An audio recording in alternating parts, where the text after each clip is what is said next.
It was summertime on the island of Sodor. Gordon pulled the passenger express.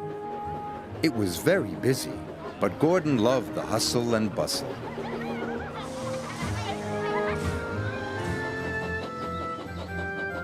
Henry hauled freight cars in the forest. He loved the peace and quiet, but he didn't see many people. Sometimes working in the forest could be very lonely. Later, Henry pulled into Knapford Station. He was delighted to see all the passengers. But Gordon was not delighted to see Henry. "Keep your smelly freight away from my passengers," grumbled Gordon. "But it's only logs," chuffed Henry. "Passengers and freight do not mix," huffed Gordon, and he wheeshed away. Henry watched the express leave the station. "I'd like to pull passengers," sighed Henry, "just for a change."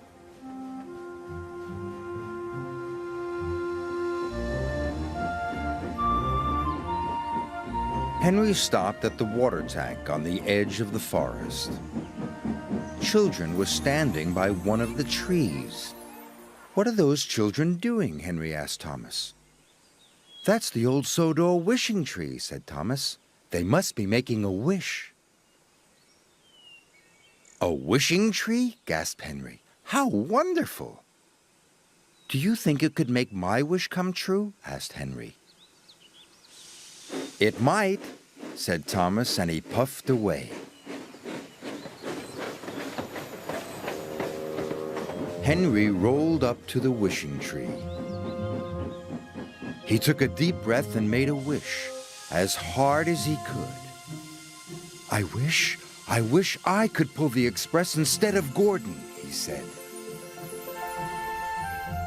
That evening, Sir Topham Hatt came to see Henry. "Tomorrow, you will pull the express," he said. "Thank you, sir," said Henry happily. His wish had come true. The next morning, Henry chuffed cheerfully into Knapford Station.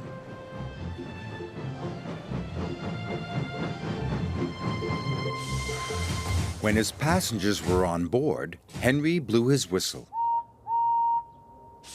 and pulled out of the station. But Henry puffed too quickly. "Go gently," called his driver. "You can bump freight, but you can't bump passengers." "Sorry," puffed Henry.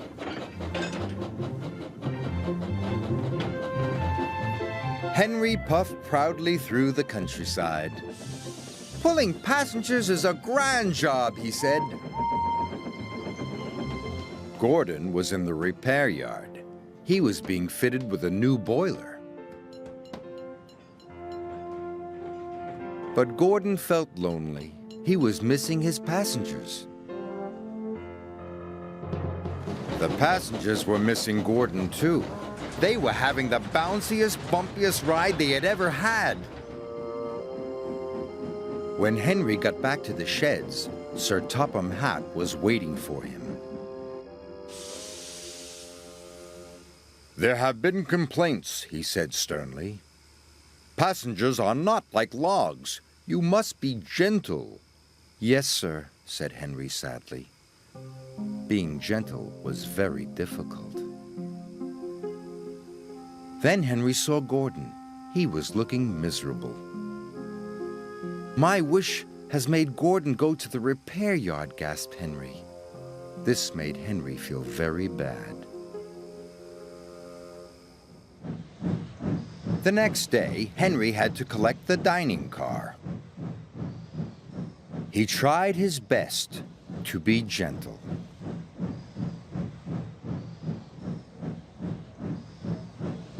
But he shunted the dining car so hard, everything flew into the air. There were more complaints than ever. Henry didn't want to pull passengers anymore. He wanted to wish everything back to normal.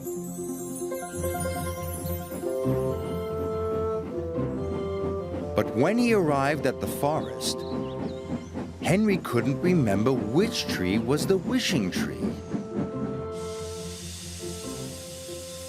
"Oh no," cried Henry. "Which one could it be?" Henry didn't know. So he decided to wish on all the trees.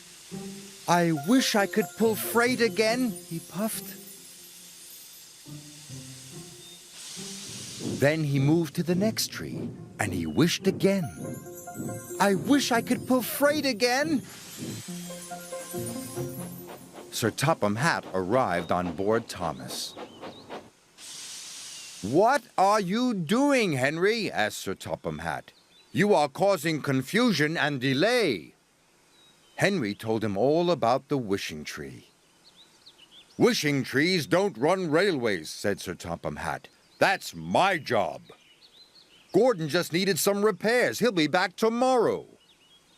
Henry was delighted. The next day, Gordon came back to work. He looked as good as new. The passengers were so pleased to see him. They cheered and cheered and cheered. Gordon beamed happily for the rest of the day. Henry was happy to be back in the peace and quiet of the forest. At the end of the day, he stopped near the wishing tree. And even though Sir Topham Hatt had told him trees don't run railways, Henry wished he would never have to pull passengers ever again, just in case.